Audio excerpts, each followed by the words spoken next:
اعوذ باللہ من الشیطان الرجیم بسم اللہ الرحمن الرحیم۔ ناظرین و سامعین السلام علیکم۔ امید ہے آپ خیریت سے ہوں گے اور ہمارے ویڈیو سے استفادہ کر رہے ہوں گے۔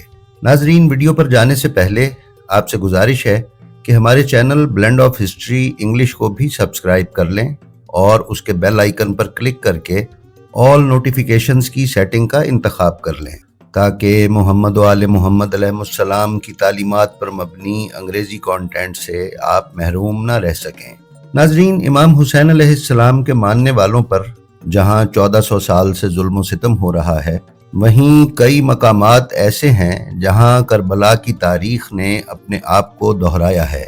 امام حسین علیہ السلام اور ان کے رفقا جیسی عظیم قربانیاں تو رہتی دنیا تک پیش نہیں کی جا سکتی، البتہ ان کے نقش قدم پر چلتے ہوئے شیعان حیدر کرار نے اپنی جانوں کا نذرانہ پیش کرنے میں کوئی کسر نہیں چھوڑی۔ آج ہم آپ کی خدمت میں ایک ایسے المناک اور اندوہناک سانحے کی تفصیلات لے کر حاضر ہوئے ہیں جس کی نظیر پورے بر صغیر میں نہیں ملتی۔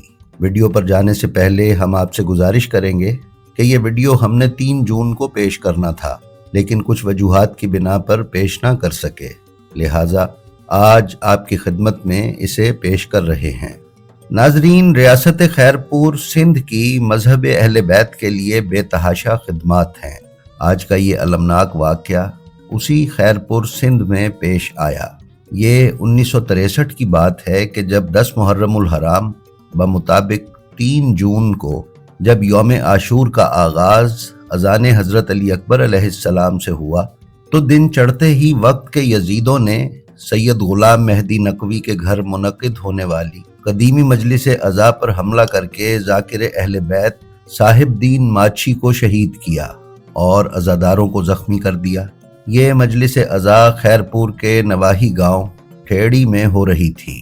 قرب و جوار کے لوگوں کو جب اس واقعے کا پتہ چلا تو لوگوں نے بے اختیار یا حسین کرتے ننگے پاؤں اور خالی ہاتھ سید غلام مہدی کے گھر پہنچنا شروع کیا۔ یہاں ٹھیڑی میں منصوبہ بندی کے تحت پہلے سے ہی مورچہ بند دشمنان اسلام اور مخالفین عزاداری نے نہتے عزاداروں پر ظلم و بربریت کی انتہا کر دی، جس سے انسانیت کا سر شرم سے جھک گیا۔ اس سانحے میں سینکڑوں مومنین کو شدید زخمی کر دیا گیا۔ ناظرین، ان یزیدیوں نے بچوں، جوانوں اور بزرگوں پر ایک سمت سے پتھروں اور گولیوں کی بارش کی تو دوسری سمت سے خنجر و کلہاڑی بردار افراد نے حملہ کر کے زخمیوں کو شہید کر دیا اور ان کے سر تن سے جدا کیے۔ کوئی لاشوں کو آگ لگاتا تو کوئی لاشوں اور زخمیوں کو دریا میں بہا دیتا۔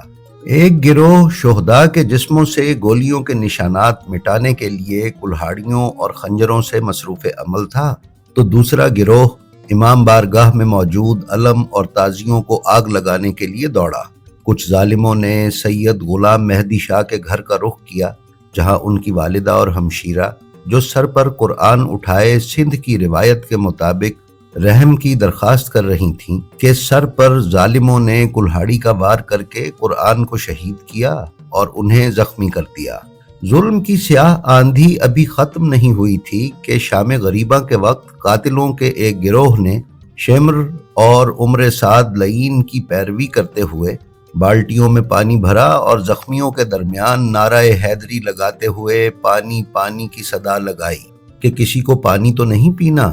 کچھ دم توڑتے ہوئے عزاداران امام مظلوم یہ سمجھے کہ شاید کوئی اپنا ان کی مدد کے لیے آیا ہے جو پانی پلا رہا ہے، لیکن جیسے ہی کسی زخمی مومن نے پانی کے لیے اپنا سر یا ہاتھ اٹھایا تو ظالموں نے فوراً ہی اس پر خنجر اور کلہاڑی سے وار کر کے شہید کر دیا۔ مزید ظلم یہ ہوا کہ چراگاہ کی طرف سے واپس آنے والی لاتعداد بھینسوں کو تنگ گلیوں میں لاشوں کو روندنے کے لیے ہانک دیا گیا، جس سے شہداء کے جسم پامال ہو گئے۔ ظلم و بربریت کی یہ کارروائی سپہر سے لے کر نصف شب تک جاری رہی۔ اس کے بعد کئی حکومتی ادارے شہداء کی لاشیں اٹھا کر سول ہسپتال خیرپور تک لانے میں کامیاب ہوئے۔ اتنی بڑی تعداد میں مظلوم عزاداروں کی لاشیں پہنچنے پر کوہرام بپا ہو گیا۔ کوئی ضعیف اپنے جوان لال کی لاش ڈھونڈتا تھا تو کوئی بہن اپنے بھائی کی لاش کو ڈھونڈتی تھی۔ کوئی ننگے سر اپنے بیٹے کی لاش پر گریا کناں تھی تو کہیں بھائی اپنے بھائی کی لاش سے لپٹ کر رو رہا تھا۔ غرض ہر سو کربلا برپا تھی۔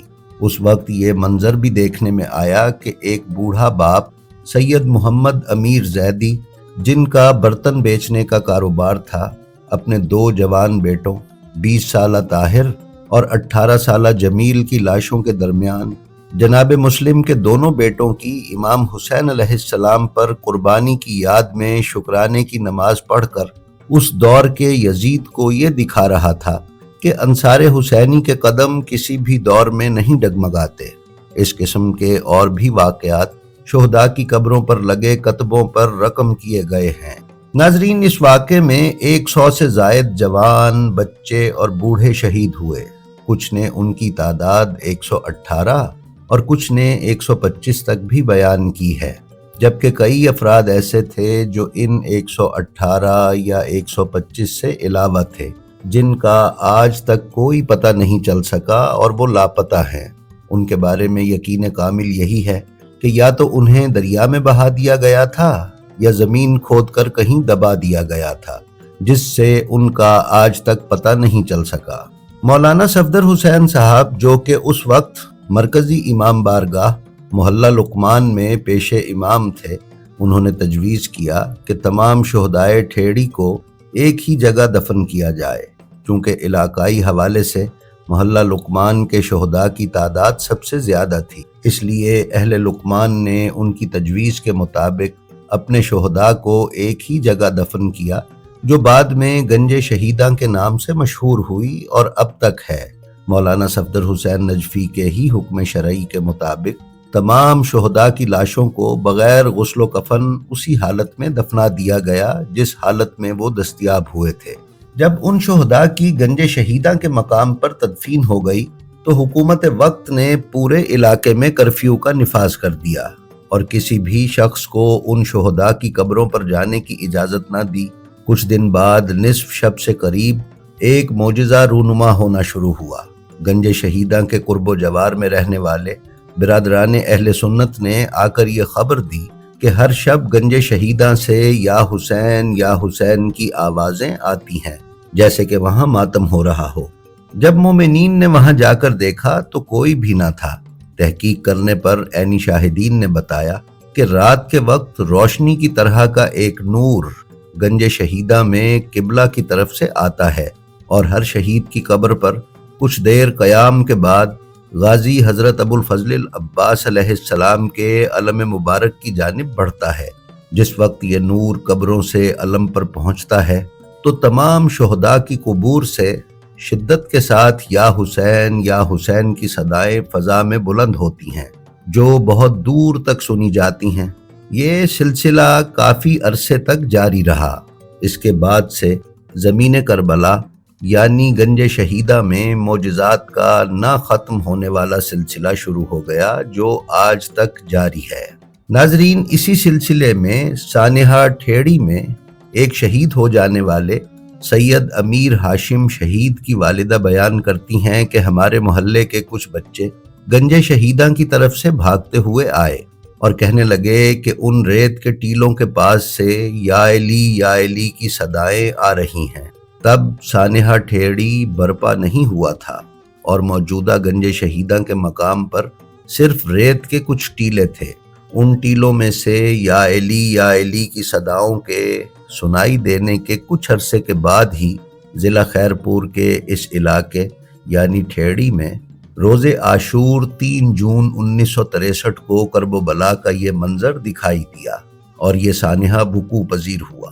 ناظرین، ٹھیڑی میں آج بھی کوئی مومن قیام پذیر نہیں ہو سکتا، لیکن وہاں سے ہر سال جلوس عاشورہ پورے عقیدت و احترام کے ساتھ برآمد ہوتا ہے اور ہر سال جون کے پہلے ہفتے کو بعد از نماز مغربین بمقام گنج شہیداں محلہ لقمان خیرپور میں مجلس عزا کا انعقاد کیا جاتا ہے۔ جی تو ناظرین، یہ تھی ہماری آج کی ویڈیو۔ ہماری آپ سے درخواست ہے کہ ہمارا جو ویڈیو آپ کو پسند آئے اس کا لنک اپنے حلقہ احباب میں شیئر کرنا نہ بھولیں، تاکہ علوم محمد و آل محمد کی نشر و اشاعت میں آپ کی حصہ داری برقرار رہے۔ اس کے ساتھ ہی ساتھ ہماری آپ سے یہ درخواست ہے کہ آپ اپنا اور اپنے متعلقین کا بے حد خیال رکھیں اور اللہ کی مخلوق میں آسانیاں تقسیم کرتے رہیں۔ اللہ آپ کا حامی و ناصر ہو۔ السلام علیکم۔